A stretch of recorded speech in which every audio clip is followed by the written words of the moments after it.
4 years had passed since Grace nearly lost everything to poison, and the kingdom had never been more alive.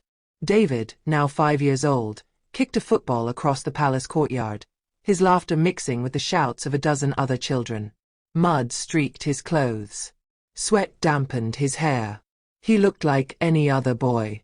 "Pass it here, David," Samuel called, and David obliged without hesitation. From the balcony above, Grace watched her son play, her hand unconsciously touching the silver locket at her throat.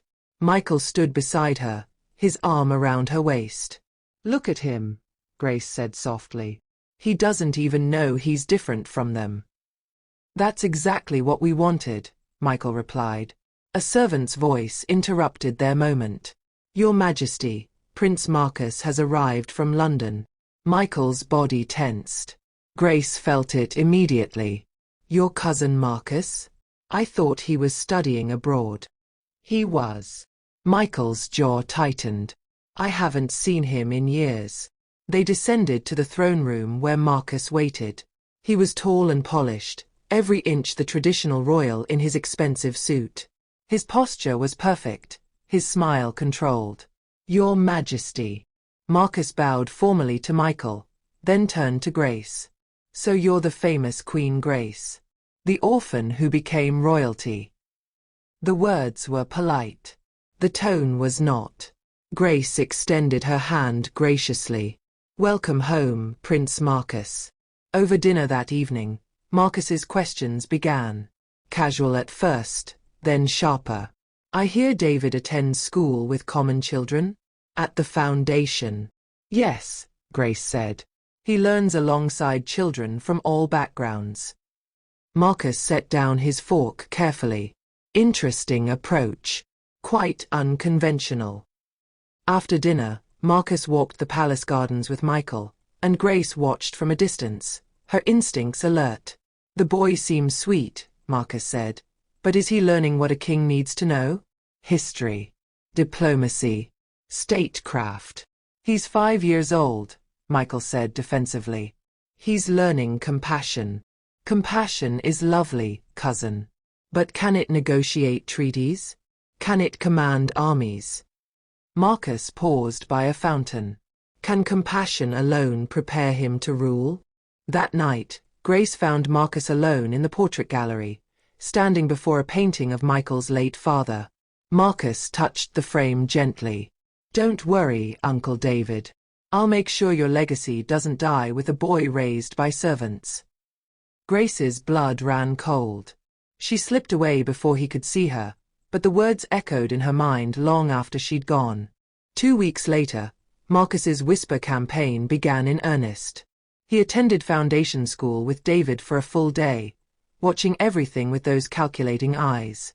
He saw David share his lunch with poorer children. Saw him help a younger child tie his shoes. Saw him laugh too loudly, play in the mud, speak informal English. Marcus took notes. That evening, he hosted dinner with several noble families. The conversation turned, as he'd planned, to David's education. "Lovely child, of course," Marcus said, swirling his wine. "Very kind. But I watched him at school today, and I must confess some concerns." Chief Okone, a conservative noblewoman, leaned forward. "What kind of concerns? Does he know any Latin? French? Diplomatic protocol?" Marcus shrugged. "I watched him play in the dirt for an hour. He doesn't even carry himself like royalty. He slouches. He speaks like the street children." "What are you suggesting?" asked Chief Adebayo. "Nothing sinister. I'm simply asking, is this what we want in a future king? A boy who doesn't even know he's different?" The seeds were planted. Within days, gossip spread through elite circles like wildfire. The prince is being raised like a commoner. Queen Grace is experimenting with our future. What happens when he must negotiate with world leaders? The media picked up the story. Headlines screamed, "Prince David, too common to be king?" Grace read the article with shaking hands. Michael stood behind her, his face grim. "It's Marcus," he said. He's been talking to everyone.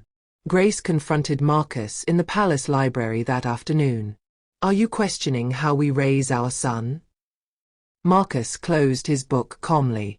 Not questioning, Your Majesty. Merely concerned. The boy is heir to the throne. He should be learning from the best tutors, not playing with.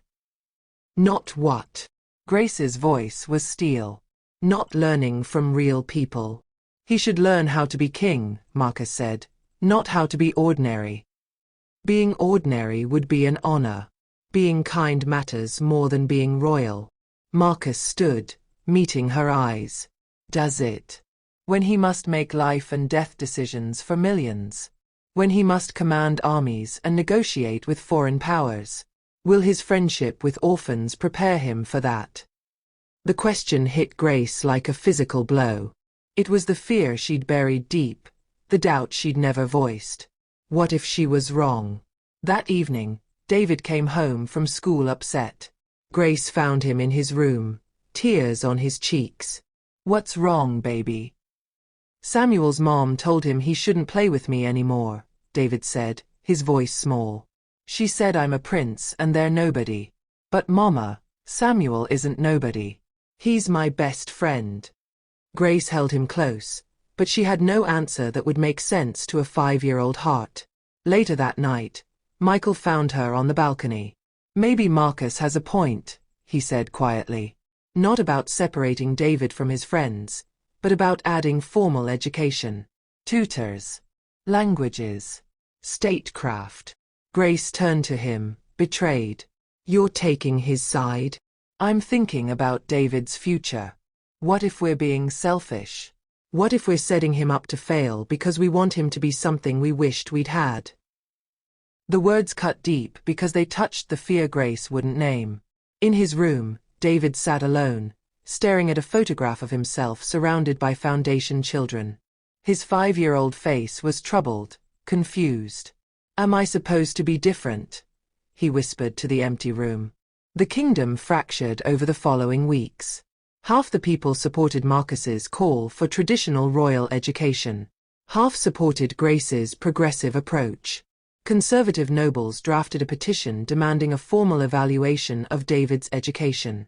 Marcus presented it to the royal council. We must ensure the heir is prepared to rule, he argued. Chief Samuel, now 68 but still sharp, opposed him. The boy is 5 years old. Exactly, Marcus countered. At 5, most princes have already begun Latin, mathematics, diplomatic history. Prince David can barely write his own name. Michael couldn't deny it. The royal council voted to conduct an assessment. Grace was furious. They want to test our 5-year-old son? It's just an assessment, Michael said. If he does well, it ends the questions. And if he doesn't, then what? They take him from us. Meanwhile, the foundation itself began to suffer. Parents pulled their children from the school, uncomfortable with the controversy. We don't want our children used in a royal experiment, one mother said. Funding wavered. Donors grew nervous. Amara, now 29 and the foundation's director, brought Grace the news. Your Majesty, we're losing support. Parents are scared. Scared of what? That you care more about proving you're right than about their children. The words stung because they held a grain of truth Grace didn't want to examine. At school, David's friends faced bullying from other children. Your friend thinks he's too good for us. Prince David's gonna forget you when he's king. David defended them and got into his first fight. The teacher called Grace immediately. David punched another child, she said. In the principal's office, David was crying. They said Samuel wasn't good enough to be my friend. They said I'm gonna abandon everyone. Grace hugged him. You would never do that. Then why is everyone saying it? David's voice broke. Why, Mama? Assessment day arrived like an execution. A panel of educators and nobles evaluated David on mathematics, languages, history, protocol, geography. He struggled with advanced math concepts he'd never been taught. He knew only English and basic Yoruba. He couldn't recite dates of important treaties or name all the African capitals. He didn't know how to bow in formal court style. But when they asked, "What makes a good king?" David's answer was immediate. Someone who helps people. Someone who shares. Someone who makes sure nobody is hungry or sad. The panel was unmoved. That wasn't royal education. The results went to the Royal Council. Marcus presented them with grim satisfaction. The assessment shows significant gaps in essential royal knowledge. Prince David is a sweet child, but he's not being prepared to rule. The council's recommendation hit like a bomb. David should attend Royal Academy, the elite boarding school. Grace and Michael were given an ultimatum. Send David to the academy or risk the council removing him as heir. They want to take him away from us, Grace whispered that night. Michael was torn. Maybe 1 year wouldn't hurt. He could still visit the foundation on weekends. You don't see what they're doing. Grace's voice rose. They want to break him. They want to turn him into someone who thinks titles matter more than people. That night, David overheard his parents arguing. He heard academy and take him away. Terrified, the 5-year-old made a decision. He packed his favorite toy and a photo of his foundation friends in a small bag. In careful child's handwriting, he wrote a note. "I'll run away so nobody fights. I love you, Mama and Papa." He climbed out his bedroom window into the Lagos night. Grace discovered the empty room an hour later. She found the note and screamed for Michael. David is gone. The palace erupted into chaos. Captain James mobilized every guard. Police flooded the streets. Michael and Grace tore through every room, calling David's name. "He heard us fighting," Grace sobbed. "This is my fault." "No," Michael said, his voice breaking. "It's mine. I should have supported you. Where would a 5-year-old go?" Grace's mind raced, then stopped on one thought. The foundation. He'd go to his friends. They raced through empty Lagos streets to the foundation. Staff and children were woken, searching everywhere. David's best friend Samuel, now 6, rubbed his eyes sleepily. "He's not here, but he told me once, if he ever ran away, he'd go to the market." Grace's breath caught. "The market where I met the hungry child. Where Michael first saw me give away my last money." They drove like the wind to the central market, now closed and dark. Empty stalls cast strange shadows. Grace's voice echoed through the darkness. "David. Baby, please." Michael called from the other direction. "David. It's Papa." They split up, searching frantically. Grace found David's toy dropped near a fruit stall. She picked it up, clutching it to her chest, tears streaming down her face. Then she heard it. Small, frightened crying from behind old wooden crates. Grace rounded the corner and saw him. Her baby boy, huddled and shaking, terrified and alone in the dark. "Mama." His voice was so small. Grace dropped to her knees and gathered him into her arms. "Oh, thank God. Thank God, thank God." David sobbed against her shoulder. "I'm sorry. I just wanted everyone to stop fighting. I thought if I went away, you and Papa wouldn't be sad anymore." "Baby, no." Grace held him tighter. "You could never make us sad by existing. You are everything. Do you understand? Everything." Michael found them moments later. He saw his wife holding their son and dropped to his knees beside them, wrapping them both in his arms. All 3 cried together in that dark market. "Are they going to take me away from you?" David asked through his tears. "Never," Michael said, his voice fierce. "Over my dead body." They brought David home, and Grace lay beside him until he finally fell asleep, her hand stroking his hair. Michael watched from the doorway, his heart breaking. When David was finally asleep, Grace and Michael talked in the hallway. "I won't send him to that academy," Grace said. I won't let them break his spirit. I know. I was wrong to even consider it. Michael took her hand. But Grace, the council has the power to override us. If we refuse, they can remove David as heir and install Marcus. Then let them. I'd rather have my son than a crown. But what kind of kingdom would Marcus create? Everything we've built, the foundation, the equality, the progress, he'd undo it all. Grace closed her eyes. So what do? We fight. But not by playing their game. We show them who David really is. We let the people decide. The next morning, Grace called an emergency press conference. She stood with David and Michael before a room full of cameras. Last night, Grace began, her voice steady, my 5-year-old son ran away from home. He ran because he heard the adults in his life arguing about whether he was good enough. A 5-year-old child, trying to solve adult problems by disappearing. The room was silent. Let me be clear, Prince David is being raised exactly as we intended. He knows how to share. He knows how to be kind. He knows every child matters. If the royal council believes that makes him unfit to rule, then perhaps they should examine what they believe a king should be. Grace looked directly into the camera. I'm calling for a kingdom-wide assembly in 2 weeks. Let the people see both visions for their future. Let them decide what kind of king they want. The media exploded. Marcus accepted the challenge publicly. I welcome the opportunity to show the kingdom what true royalty means. 2 weeks. 2 weeks to prepare for the biggest moment of their lives. That night, David asked Grace, Mama, what's an assembly? It's where we show everyone who you really are. Who am I? Grace smiled through her tears. You're the future. And you're perfect exactly as you are.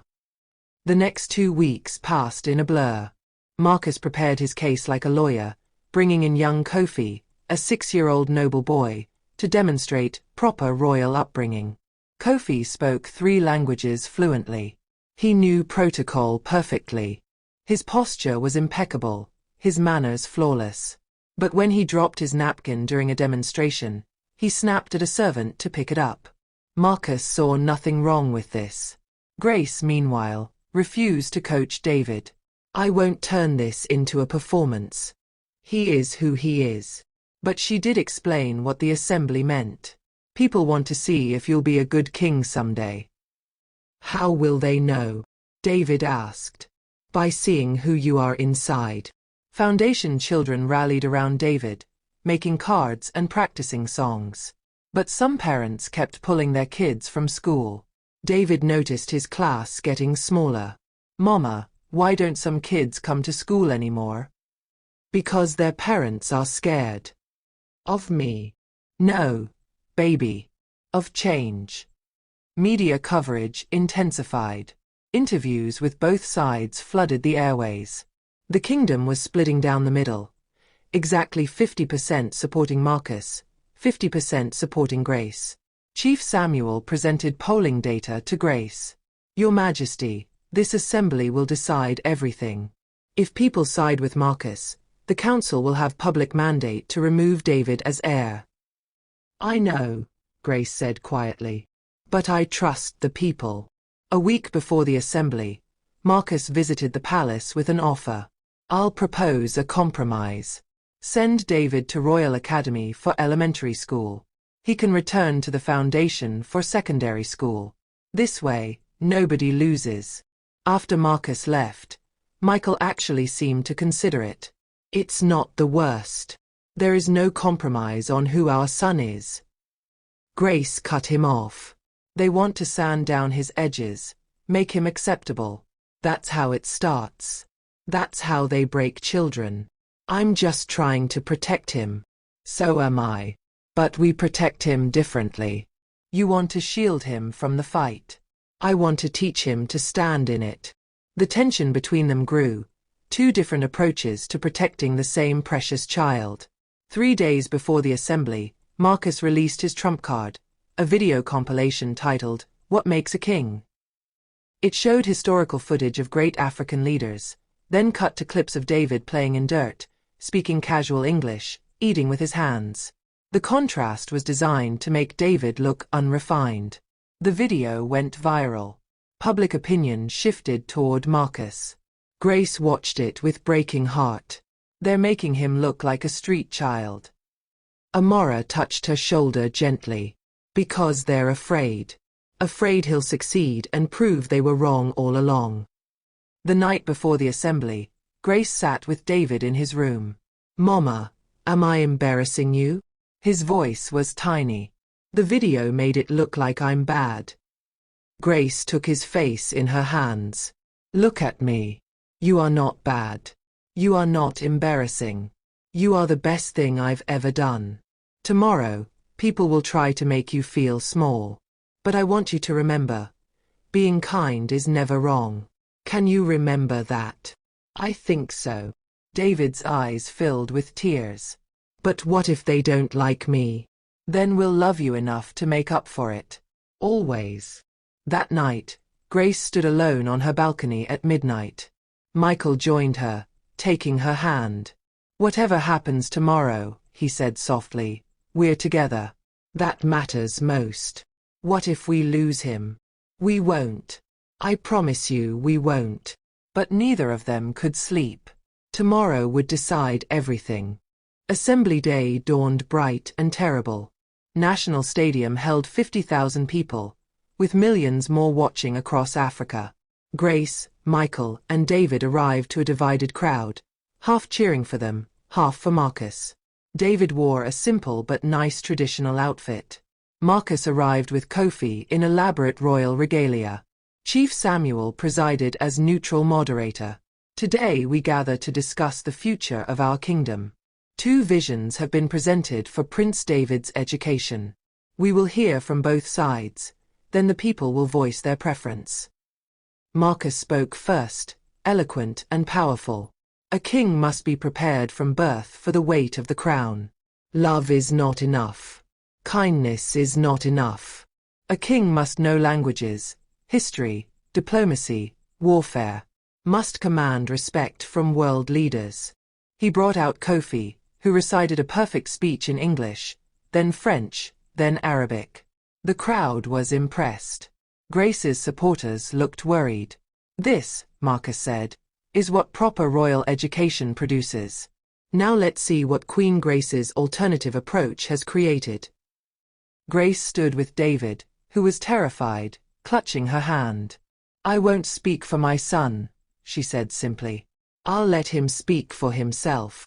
David, can you tell everyone why you like going to school at the foundation?" David's voice was small, nervous.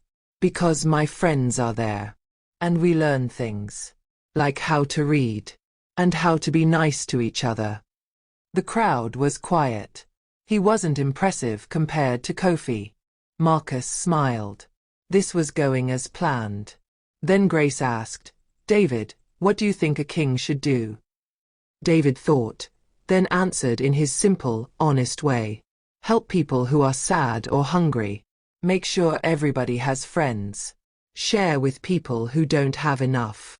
Still, the crowd seemed unconvinced. Marcus stood. Lovely sentiment. But can sentiment negotiate trade agreements? Then something unexpected happened.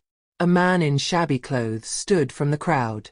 Security moved to remove him, but he called out, "Prince David, do you remember me?" David looked confused. 3 months ago, market near the palace. You were with your mother. I was begging. You gave me your lunch and said, 'My mama says nobody should be hungry.'" Grace barely remembered the moment.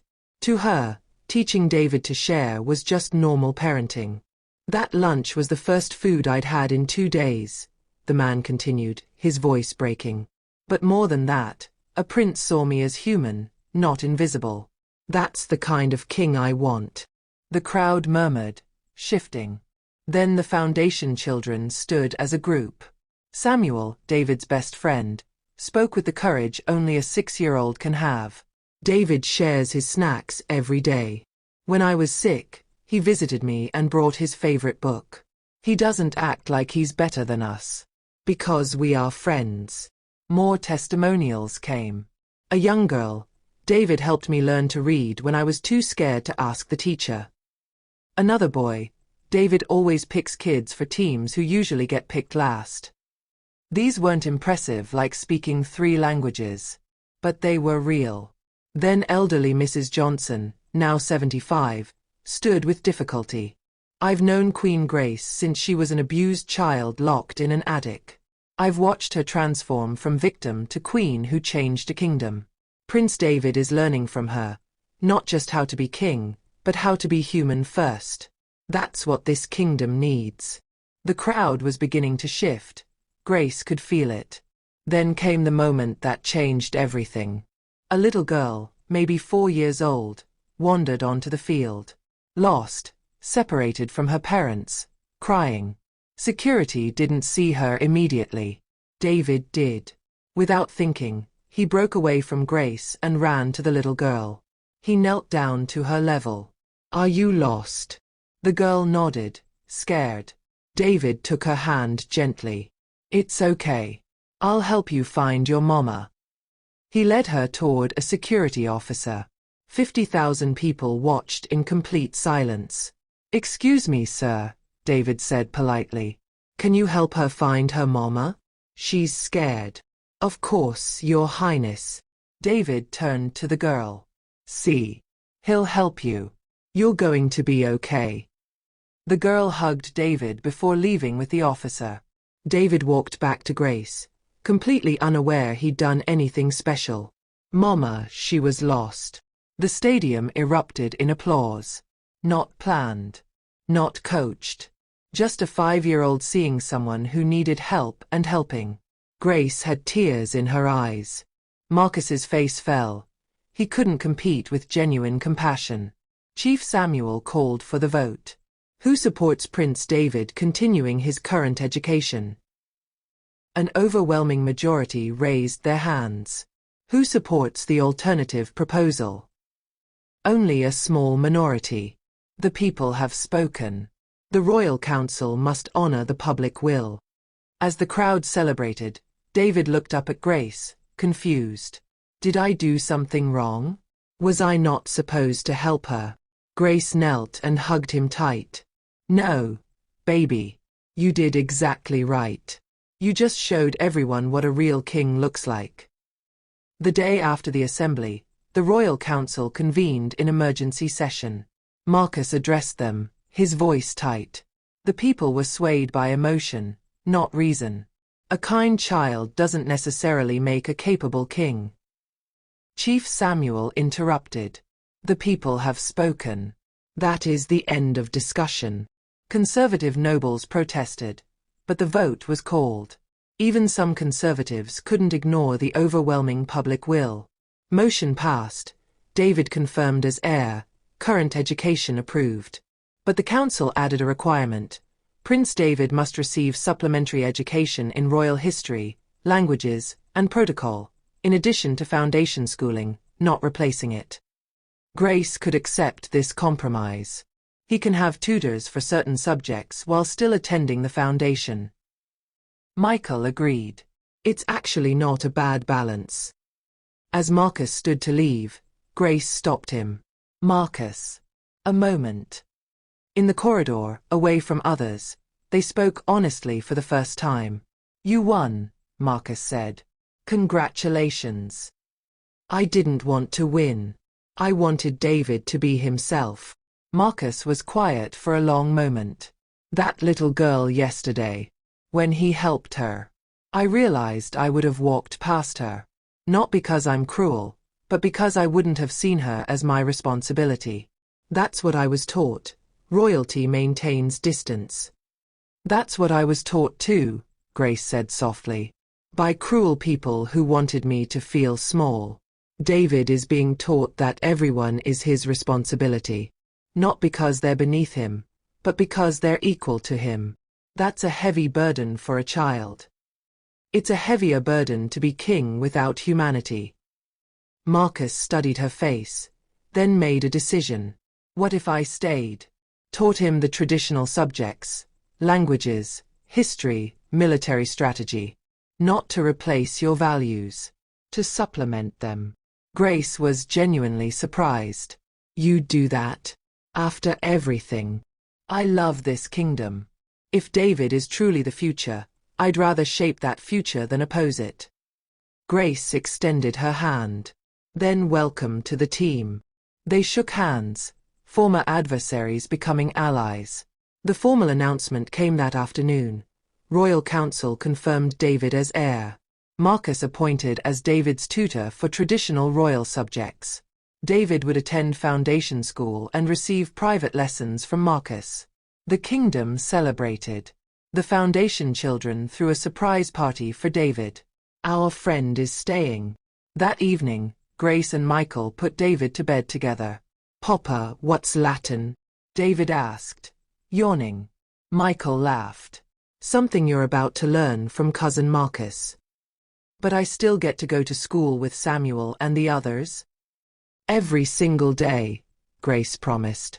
That never changes. David smiled, satisfied, and drifted to sleep. On their balcony later, Michael held Grace close. We almost lost everything. But we didn't. Because we trusted him.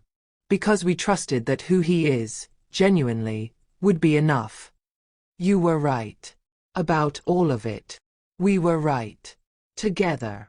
A week later, David sat in the palace study with Marcus for his first Latin lesson. Repeat after me. Rex sum ego. David struggled with the pronunciation. Marcus was patient, encouraging. Through the window, foundation children played outside. David looked at them longingly. Tell you what, Marcus said.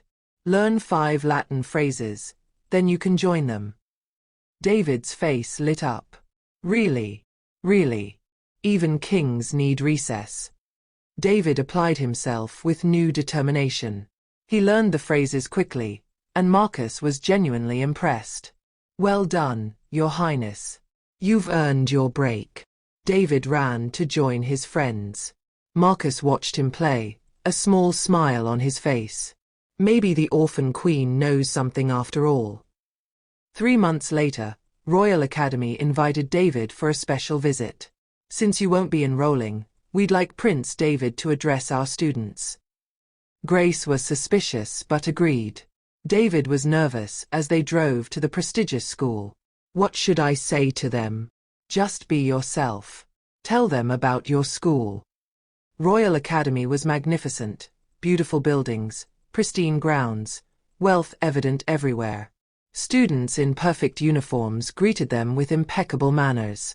The tour showcased violin recitals, advanced mathematics, fluent French conversations. David was both impressed and intimidated. They know so much more than me, he whispered to Grace.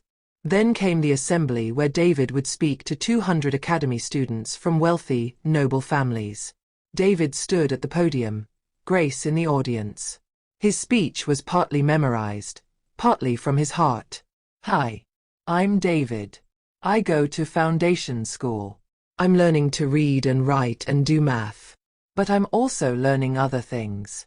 Like how my friend Samuel's family doesn't have a lot of money, so I share my lunch with him. And my friend Anna, she's really scared of reading out loud, so I help her practice in private first. My mama says that's what friends do.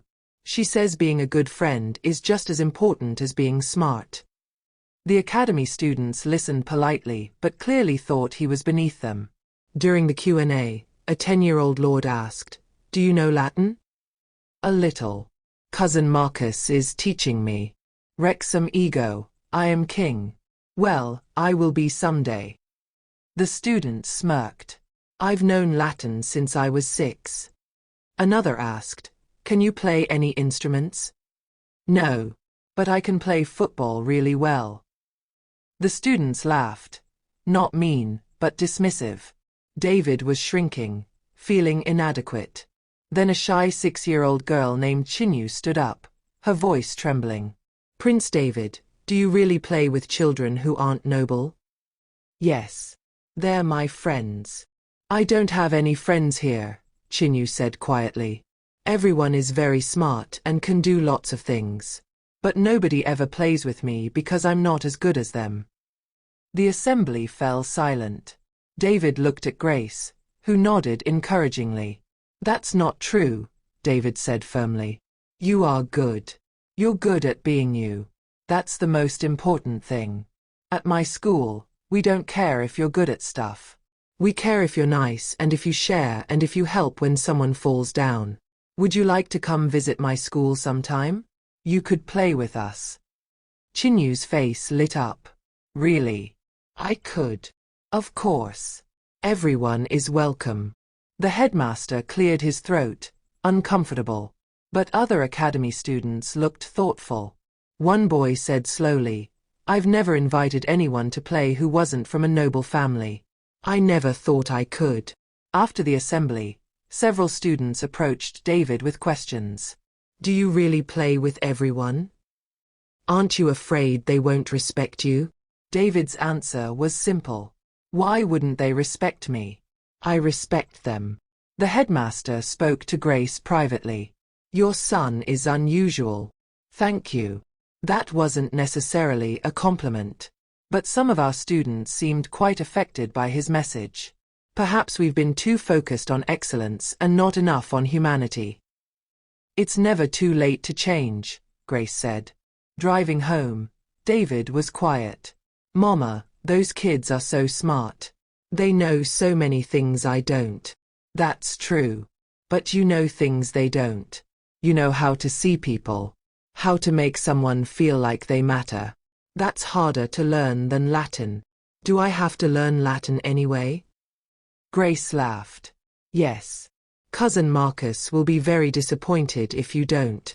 Okay. But can I still play football after? Always. A week later, Chinyu's mother came to the palace. Your Majesty, my daughter hasn't stopped talking about Prince David. She asked if she could attend foundation school. The woman paused. At first I was scandalized. But then I realized she's been miserable at the academy. Lonely. Isolated. Would you really accept her? Every child is welcome at the foundation, Grace said. Noble or not. Smart or struggling. Every child. On Chinyu's first day at foundation school, David introduced her to his friends. This is Chinyu. She's really shy but she's nice. The foundation children welcomed her immediately. Want to play football with us? Samuel asked. Chinyu's eyes widened. But I'm terrible at football. That's okay. We'll teach you. For the first time in months, Chinyu smiled. Grace watched from the window. Marcus stood beside her. One noble child at a time, he said quietly. You're changing the world. Not me. David. He's showing them what's possible. 1 year later, David was 6.5 years old, and the foundation school had completely transformed. Now it included children from all backgrounds. Orphans, nobles, middle class. Half were scholarship students, half paid tuition. The tuition funded the scholarships. Everyone learned together, no separation by class. David sat in class with Samuel, Chinyu, and a mix of backgrounds. The teacher asked, "What makes a good leader?"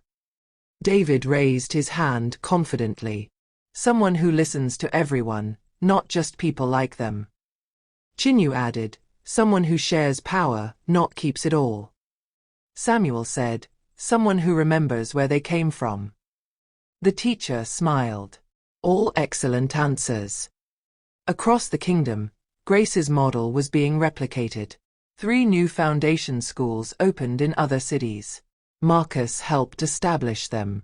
"If we're going to do this," he said, "we should do it right." Even Royal Academy had reformed, offering scholarships to non-noble children and adding service learning to the curriculum. The headmaster admitted to Grace, "You've forced us to evolve." Begrudgingly, "I admit it's better." International delegations came to study the foundation schools. How do you create unity across class divisions? In an interview, Grace explained, "You don't create it. It already exists in children. They don't see class until we teach them to." We just stopped teaching them to see it. David now had a unique, balanced education. Mornings at foundation school with all his friends. Afternoons with Marcus learning Latin, history, diplomacy. Evenings with family. Grace watched David during lunch one day. He sat with different groups each day. Today with the poorest scholarship students. Tomorrow he might sit with noble children. He didn't see the difference. They were all just friends. At a royal council meeting, Marcus proposed something revolutionary. What if we opened palace grounds to the public more? Monthly festivals where citizens can meet the royal family. Conservative nobles were shocked. Marcus continued, if Prince David is being raised among the people, perhaps we should all remember who we serve. The proposal passed. The first palace festival brought thousands of citizens to palace grounds. David played football with both noble and common children. Grace and Michael walked among people without barriers. People could approach, talk, take photos. An elderly woman spoke to Grace. When I was young, royals were like gods. Distant. Untouchable. Now my grandson plays football with the prince. I never thought I'd see this in my lifetime. Grace smiled. Your grandson is teaching my son just as much as mine is teaching yours. That's what makes it work. That evening at bedtime, David asked, Mama, when I'm king someday, will I live here in the palace? Yes, you will. But the palace isn't walls and rooms. It's wherever the king serves his people. Sometimes that's in a throne room. Sometimes that's in a school. Sometimes that's in the street. Like when you were in the market helping people before you were queen? Exactly like that. Mama, do you think I'll be a good king? Grace took his hand. David, you already are. You don't become a good king when you get the crown. You become a good king by the choices you make every single day. By who you are when nobody's watching. By how you treat people who can't do anything for you. And you, my beautiful boy, do all of that already. But I don't know everything yet. I can't even speak French very well. You'll learn French. You'll learn many things. But the most important thing, how to care about people, you already know. That's the thing I can't teach. That's the thing that comes from inside you. David was satisfied, starting to drift to sleep. Mama, I'm glad you married Papa. Grace laughed softly. Me too, baby. Because if you hadn't, I wouldn't be here. And I really like being here. Grace kissed his forehead. We really like you being here too. After David was asleep, Grace and Michael stood on their balcony for the last time in this story, looking out over Lagos. City lights twinkled like stars. Do you remember when you thought you didn't deserve to be here? Michael asked. Every day. I still think that sometimes. You transformed this kingdom. From the inside out. The foundation schools, the Royal Academy reforms, the palace festivals, children from all backgrounds learning together. This is your legacy. No, Grace said softly.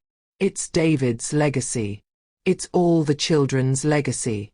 I just removed the barriers that kept them apart. They did the rest themselves. Our son is going to be an incredible king. He already is.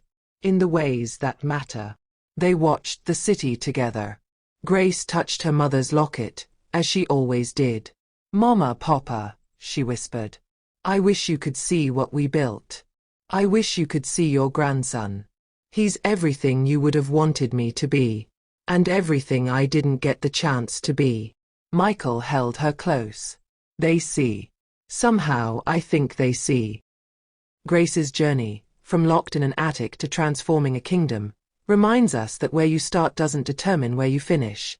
That the greatest leaders are those who serve, not those who rule. That every child deserves to be seen, valued, and loved exactly as they are. If Grace's story inspired you, share it with someone who needs to remember that their past doesn't define their future. Subscribe to Folktales by Inaya for more stories that prove kindness is never weakness, compassion is never foolish, and love always wins.